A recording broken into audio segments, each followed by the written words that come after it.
read the story about Van Gogh that he was painting for years, very little money, kind of went nuts. I think that's the guy who cut his ear off. Here's the best thing about this story, okay? So when Van Gogh would write, when he would draw, he would send them to his brother who owned a gallery, okay? But he couldn't get Van Gogh's paintings off. But with so I guess he sent all these paintings to Van Gogh's brother and his sister-in-law, right? So eventually the sister-in-law passed, and so she was left with all these Van Gogh paintings, right?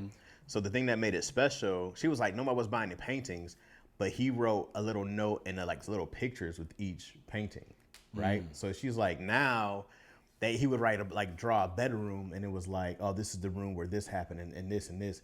And she said now each painting had a story, and that kaboomed his sales. Wow. So he was dead and gone before he ever knew that his paintings ever made it. Now they're some of the most famous, most precious things in the world. But it's because she said, so when somebody bought a painting, I think she sold the book separately. So each little image was in a book plus the story, and then once they could get their hand on the actual Van Gogh painting, they went through the roof.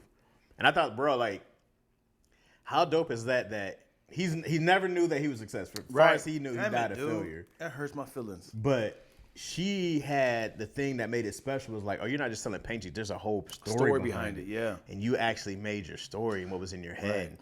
I wonder if he would have thought about that then, how much would have changed, at that time. But I thought that was that's a great idea.